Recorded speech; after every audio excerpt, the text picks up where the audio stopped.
revenir sur les championnats de France, mais comme il y a des programmes très denses entre les différents doubles et les parcours de simple, on a choisi uniquement de conserver 8 équipes. C'est naturel, donc, parce que sinon les programmes sont déjà de folie. Et on a un tour de plus pour aller chercher la médaille dans les doubles par genre. Et puis ce qui est bien, c'est que les joueurs jouent le jeu. On pourrait parfois, le double, c'est souvent un peu mis de côté par rapport au simple. Mais là, ce qui est bien, c'est que voilà, tous les joueurs de simple participent en double, ou presque, hormis quelques exceptions. Et les joueurs jouent le jeu. Et puis voilà, comme on l'a dit, ils jouent le jeu parce qu'il y a une médaille à aller chercher. Et puis en double, c'est peut-être encore plus ouvert qu'en simple.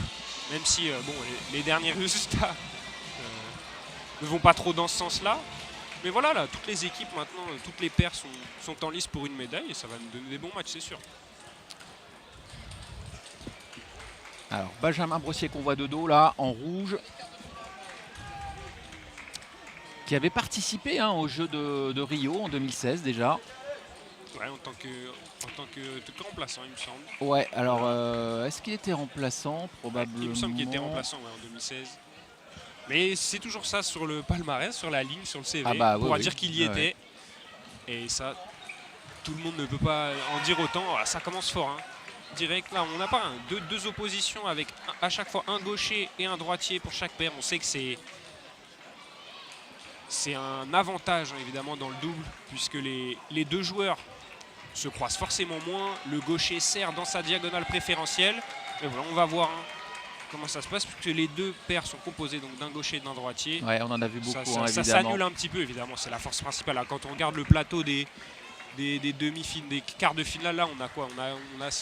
On a 5 paires sur 8 avec une paire de gaucher droitier.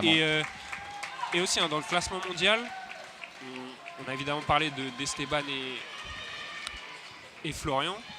Mais dans le classement mondial, il n'y a qu'une seule paire gaucher-droitier dans le top droitier dans le top 10, c'est ceux qui jouent juste à côté sur la table numéro 7. Et évidemment, c'est Félix et Alexis, numéro 1 mondiaux en double. Ouais.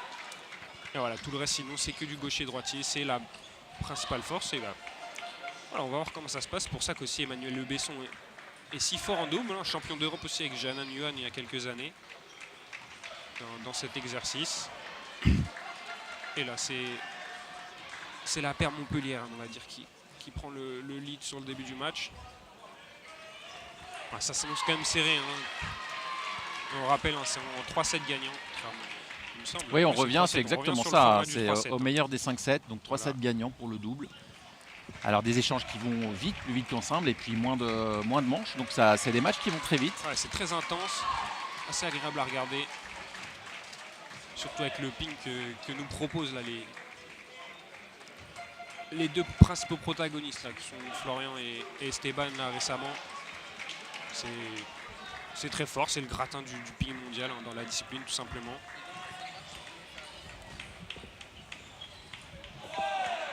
Voilà, ça va être la clé pour Florian Esteban, rester proche. Voilà, celui qui va rester le plus proche en étant le plus agressif, généralement il aura l'ascendant. Pour l'instant c'est ce qui se passe là du côté d'Esteban et Florian.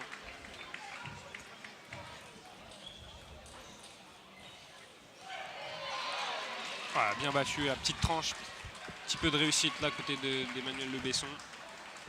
Fait partie du jeu. 5-4. Allez, un petit point. Et un service toujours pour Emmanuel Le Besson.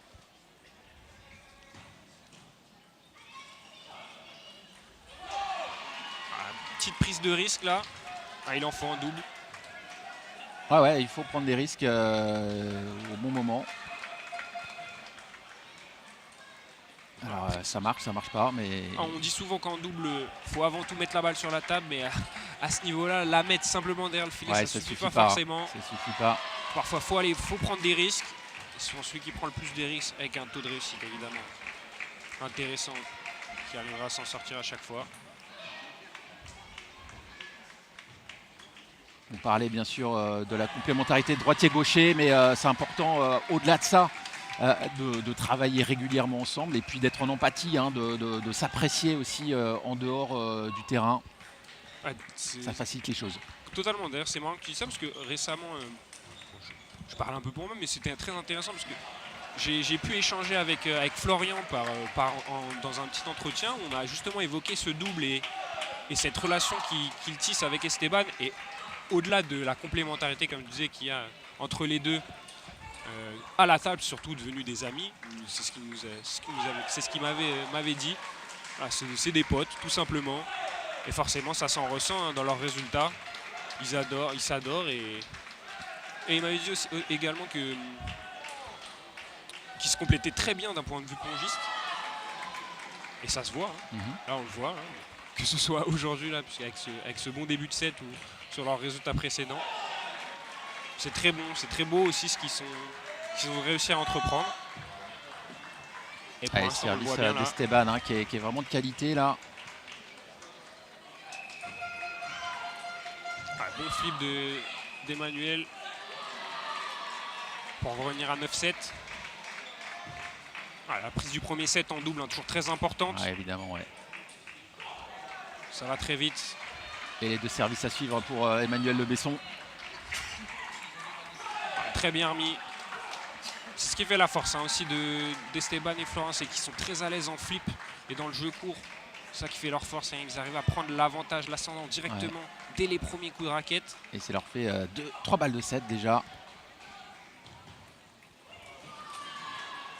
Allez, une qui est sauvée.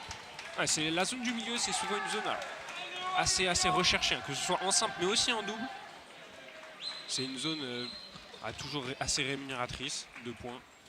Là, on l'a vu encore sur ce dernier coup. Allez, 2 services pour Florian pour conclure le set. On voit les petits signes souvent, pour indiquer la longueur et la quantité d'effets qu'on va mettre dans le service. Et voilà, ça paye. Premier set obtenu par la paire Bourrasso, Esteban d'Or. Et on le sait, tu l'as dit, on l'a rappelé, ils ont un palmarès là international en double qui fonctionne, qui est très impressionnant, et puis surtout une paire qui fonctionne parfaitement. La discussion tranquille avec Vincent Avril, je pense qu'il n'y a pas grand chose à redire. Et ils sont en roue libre un petit peu. Ils savent que si ils arrivent à développer leur jeu, ça va être compliqué pour les adversaires. Il va falloir vraiment que Benjamin et Emmanuel sortent probablement leur meilleur match de ces dernières années pour pouvoir passer là. Parce que vraiment, là, comme on dit, on a dans le tableau 2 des 3 meilleures paires mondiales. Tout simplement les 2 derniers finalistes des championnats de France. Oui, tout simplement. Voilà, c'est la finale attendue. Donc, à eux de contrecarrer les plans de ces 2 paires pour Manu et pour Benjamin. Et puis tenter d'aller décrocher une médaille, si ce n'est plus. Alors Emmanuel Le Besson, bien sûr, concourt aussi dans l'épreuve de simple, évidemment. Mais pour le moment, l'objectif, c'est d'essayer de passer un tour en double, même si on le sait déjà, ça va être difficile. Et puis même, dans la gestion des émotions, pour Emmanuel, ça ne va pas être facile non plus. Rester concentré à 100% sur le jeu quand on sait que c'est sa dernière compète, c'est ses derniers championnats de France. Une compétition lors de laquelle il a brillé depuis près de 15 ans maintenant. Voilà, pas facile. Voilà, c'est très bien joué encore. On sent que c'est réglé comme du... papier à musique. Vraiment, exactement. C'est très solide, pas de fioriture. On sent qu'il y a du travail derrière.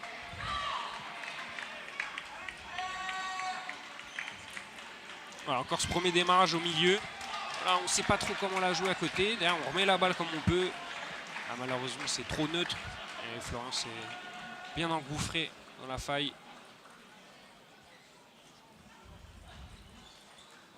3-0, là, peut-être le temps mort, je sais pas. Alors, c'est vrai qu'il faut le prendre tôt, le temps mort, notamment en double, ça va tellement vite. Ça va tellement vite, voilà, le 7 à 3-0. Mais pour l'instant, non. Allez.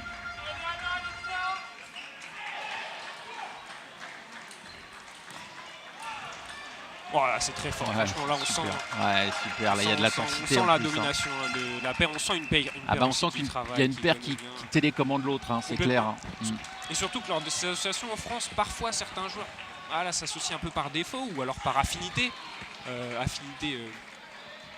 Amicale, on va dire, et pas forcément sportive. Et là, on voit que la paire Bourrasso d'Or est réglé et se connaît sur le bout des doigts.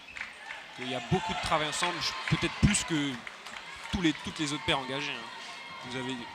Justement, je reviens sur cet entretien que j'avais eu avec lui. Il nous avait dit que voilà, sur les compétitions, avant une grosse échéance, Esteban et Florian travaillaient tous les jours, au moins 1 ou 2 heures par jour, à raison de 5-6 fois par semaine. Et là, ça se traduit complètement à la table. On le voit, ce travail. C'est fluide, pas de fioritures, rien. Ça déroule pour l'instant et en face, on sent pour l'instant pas beaucoup de solutions. À voir comment ça se passe pour la suite. Ouais, puis on a des cas de figure, on a vraiment des pongistes, que ce soit garçons ou filles, qui ont le profil pour performer peut-être davantage en double, et puis d'autres qui sont à l'aise et en simple et en double. Évidemment, c'est le cas des frères Lebrun. Évidemment. Pourtant, pour ne citer que. Manuel a un gros passif en double. Ouais. Il a un des plus beaux palmarès en double de ces dernières années, mais voilà, en double ça se joue à 2. Et un palmarès gagné avec ses présents prédécesseurs, c'est pas forcément gage de réussite avec les suivants. Ouais. Quand on a un binôme qui marche et que ce binôme s'arrête, il y a pas mal de remises à plat. Donc, exactement. C'est normal. Voilà, le point était encore bien engagé là. Florian qui rate un petit peu, qui la touche un peu mal, peut-être un peu trop dans le bas de la raquette. Mais la construction du point était encore très bien réalisée.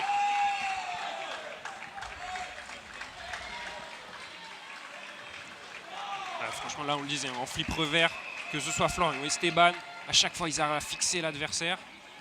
Et voilà, Manu et Benjamin sont un peu comme des gardiens de but. Là, ils ne savent pas trop comment réagir, comment servir. Voilà, encore une fois, le flip revers. Ça très déroule. Puissant. Ça déroule.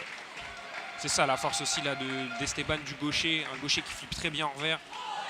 C'est souvent la clé dans un double, parce que là on le voit, il est sûr que la balle arrive dans sa demi-table revers. Forcément, à peine le service lancé, c'est déjà ce qu'il va faire, quelle zone il va trouver. Et derrière, si la balle revient, Florian sera prêt derrière. Là, on a vu Benjamin essayer de tenter autre chose, tenter une remise différente, essayer de varier. L'idée était bonne, la réalisation un peu moins. Le 10-3, pour l'instant, rien à dire. Match à sens unique.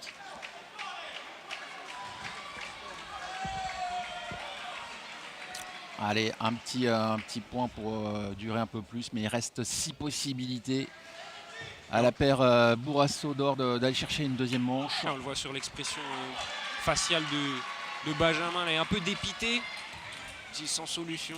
Encore une fois, franchement, là, c'est très bien joué. Rien à dire parce que c'est terrible, mais bon, Emmanuel et son compère n'ont pas du tout à se remettre en question, même si là, forcément, c'est dur pour eux, mais ça joue tellement bien. Il y a très peu d'erreurs sur la paire d'en face que. Franchement, on sent qu'ils jouent en pilotage automatique, là, les deux. Florian et Esteban, on sent que il y a énormément de travail derrière, sûrement plus que beaucoup de gens. Et forcément, ils ne sont pas au même stade dans leur carrière. Emmanuel, du coup, forcément sur la fin, parce que c'est son jubilé au jury. Et puis même Benjamin qui est un joueur expérimenté maintenant. Beaucoup d'expérience, il est né en 94, il est resté 10 ans, je crois, à l'INSEP. Benjamin. Là, on est sur deux dynamiques différentes. Voilà, après, l'essentiel, c'est quand même de prendre du plaisir là, dans ce moment-là. Il y a 2-0. Voilà, faut tout donner. Pas avoir de regrets. De toute façon, pour l'instant, il n'y a pas trop à avoir de regrets, vu ce que nous propose Florian et Esteban. C'est très fort. Pas grand-chose à dire pour l'instant. Alors, c'est forcément frustrant, mais bon, vous êtes un peu face à un mur, là. Là, c'est compliqué. On les voit, là, ils sourient, ils se disent, c'est dans une situation où il faut se lâcher. Dans tout cas, il faut se lâcher. C'est pas en jouant, là, comme ils l'ont fait, en prenant peu de risques, que ça va tourner. Donc là, il faut se lâcher, il faut envoyer fort, il faut prendre des risques, encore plus que d'habitude. Et puis ici, ça passe, ils auront peut-être une petite chance. Il y a des chances que ça passe, vu leur niveau intrinsèque. Ça passe pas très bien. Aïe. On a porté l'œil un peu sur ce coup-là.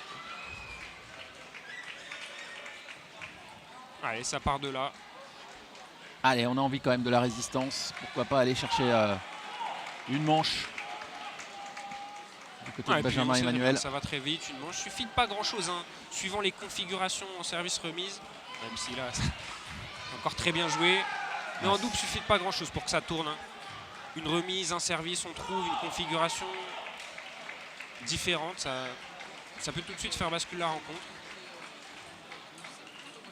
Bon, non, pour l'instant, c'est un peu de réussite là sur un tranche, mais dans la construction du point, il n'y a pas grand-chose à dire. Hein. C'est très, très, très fort. Ouais, et puis ça semble tellement facile. C'est ça le haut niveau, c'est que ça semble tellement facile, ça l'est pas du tout, vraiment. évidemment. Ça l'est pas du tout. Mais quand on regarde, on a l'impression que voilà, c'est évident, c'est simple. Bah oui, mais c'est parce qu'il y a beaucoup de travail. Alors que pourtant, en face, il y a quand même un joueur. Bah oui. Un joueur ayant participé au jeu et un multiple médaillé au championnat d'Europe, au championnat de France. Et pourtant ça suffit pas pour l'instant. Voilà, toujours cette remise du flip avec beaucoup d'effets. Un revers d'Emmanuel, c'est pas son point fort. Évidemment, chercher à l'enfermer un peu là-dessus, c'est aussi la clé pour la période d'Or Bourrasso. Voilà, 4-2, 2 services à suivre.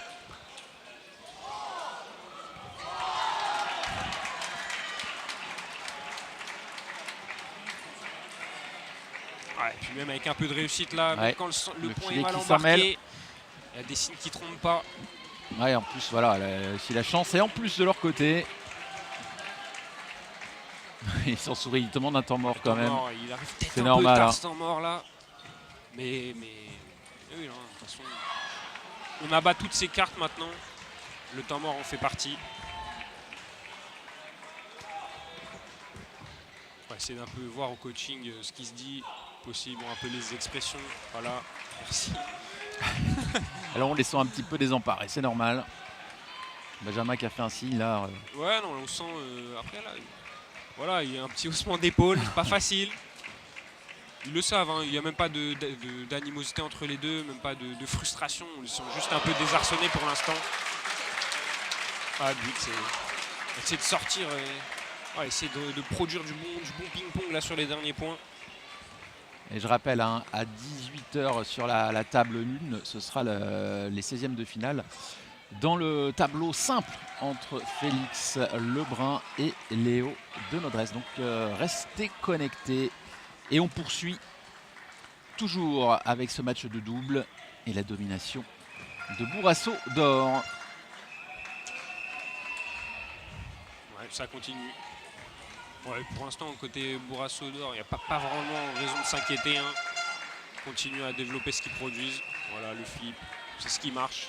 Ouais, c'est vraiment ça a vraiment été la clé du match pour l'instant, hein, ce flip revers, que ce soit de Florian ou d'Esteban, la remise de service chaque fois. Emmanuel et Benjamin ont été en difficulté sur leur propre engagement. Là, avec le service raté en plus. C'était un témoin un peu de la pression que mettent Florian et Esteban au service. C'est limpide pour l'instant, il n'y a pas grand chose à dire, hormis bravo. Ouais, bah oui, là c'est clair que. Bon, il n'y a rien à dire. Voilà, 9-2. On devrait se diriger tranquillement vers une nouvelle médaille pour les deux. Pour les deux joueurs. Ah ouais. Et maintenant, cette fois-ci, ils auront l'objectif d'aller chercher le titre. Hein, le titre, hein. Évidemment. Ça pourrait être une belle revanche contre leur coéquipier d'entraînement à Montpellier. Ah oui, les deux frères Lebrun, évidemment. Voilà, on sent un peu, il y a peut-être un mot. Allez, c'est 8 balles de match. Un peu fantasque là qui peut arriver. Voilà. On va essayer de régaler un peu le public peut-être. 7 balles de match plutôt. Voilà, ça part en top sur top un peu. C'est sauvé.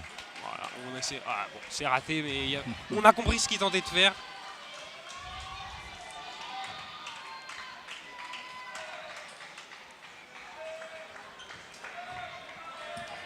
Esteban, hein, qu'on a vu régulièrement en championnat pro. Ouais, Montpellier, ça se passe très bien d'ailleurs. Et voilà, victoire. Allez, victoire facile. Match à sens unique. Hein, mais encore une fois, pas de déception trop forte à avoir du côté d'Emmanuel et de Benjamin. Voilà, ils avaient face à eux une paire complètement rodée et complètement au point. Ils sont pas dans le top 3 mondial pour rien. Voilà. Et on souhaite à Emmanuel Le Besson de faire un beau parcours en simple. Ah et là pour le coup, voilà, c'est peut-être ses derniers matchs. Ça sera ses derniers matchs. Donc on suivra ça avec attention. Alors c'est quoi la suite du menu? On va regarder ça. Le match s'est déroulé très vite. Là, donc on va avoir un petit moment de pause, hein, je pense. Une petite vingtaine de minutes. Ouais. Tous les matchs à côté sont encore